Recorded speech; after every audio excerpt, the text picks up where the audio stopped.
I withdrew the United States from the horrible, one-sided Iran nuclear deal.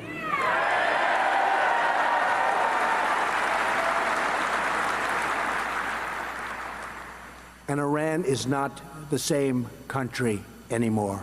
That I can say. And we'll see what happens. But we're ready to make a real deal, not the deal that was done by the previous administration, which was a disaster.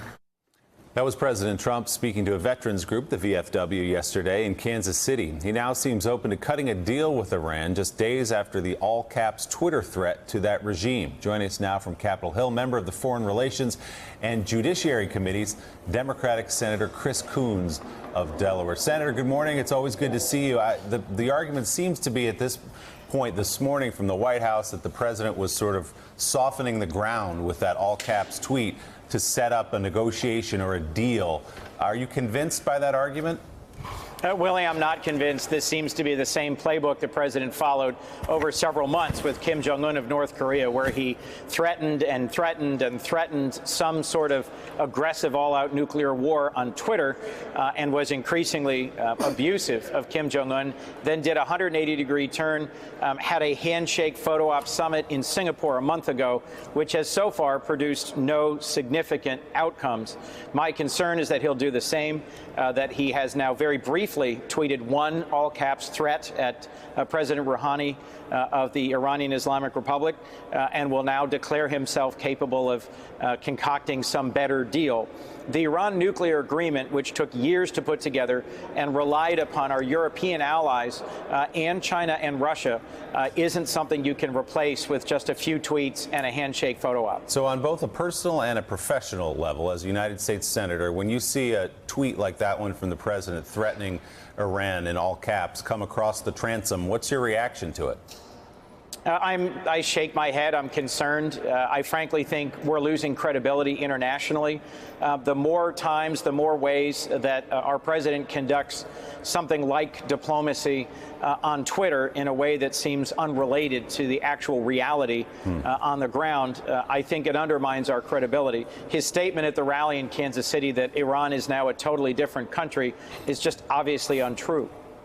Senator Noah Rothman from Commentary Magazine. Turning really briefly to domestic politics, you recently criticized the left flank of the Democratic Party, saying the Democrats are running a relentless race to the left, and that is a losing proposition, that they need to abandon, quote, wild-eyed proposals. Specifically, what policy proposals do you believe the activist left is pursuing that constitute wild-eyed proposals? Well, the one that I was talking about there, if I remember that interview correctly, was folks who are my friends and colleagues who think that we should be reversing President Trump's inhumane and unsuccessful immigration policies, and we should be reforming the agency responsible for immigration enforcement.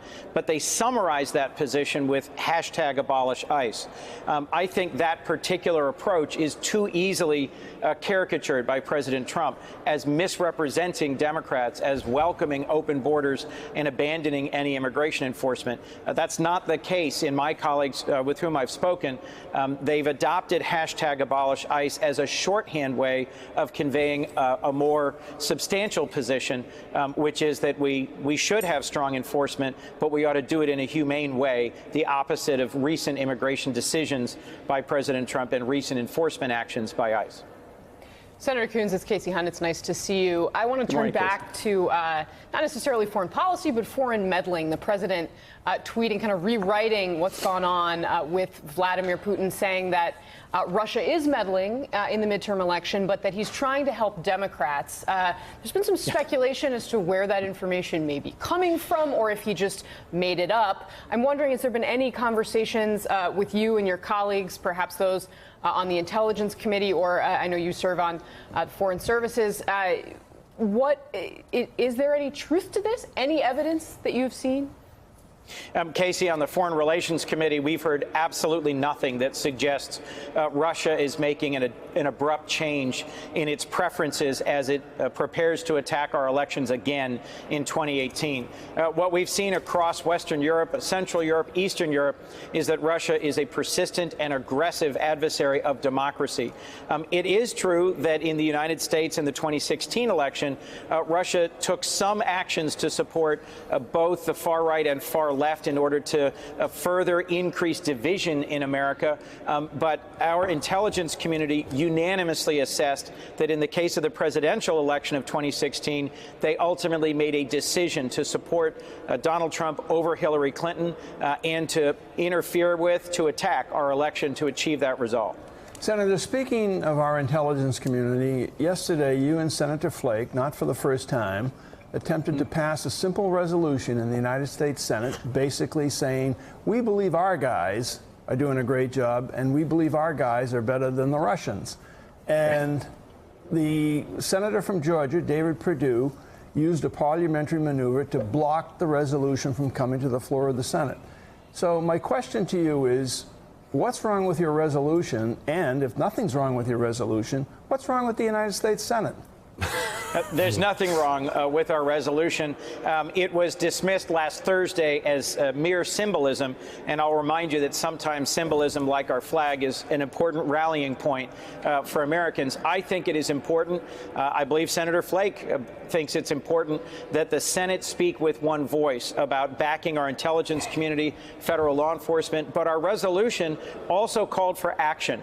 It called for full enforcement of the sanctions that we imposed against Russia, that we empowered the president to impose against Russia in a 98-2 vote last year, but that hasn't been yet fully imposed. And it called for hearings and for the release of notes and records of the meeting in Helsinki.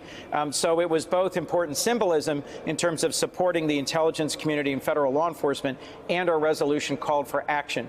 What's wrong, I think, with the Senate, particularly with the Republican caucus in the Senate, is that there are some senators unwilling to do even symbolic measures that would be in any way disfavorable to the White House. That strikes me as concerning. You've got senior administration officials who are openly saying the opposite of what President Trump said in Helsinki. UN Ambassador Nikki Haley just said, I believe yesterday, we will never trust Vladimir Putin. If that's the case, then why is he being invited to the White House? Senator Gene Robinson, you and I have talked. I know that one of your particular interests on foreign relations is the African continent. The only way that I can recall the president has engaged with the African continent is to refer to it as a bunch of S-hole countries. So do you find others in the administration who are willing to engage with you on Africa, or do you not?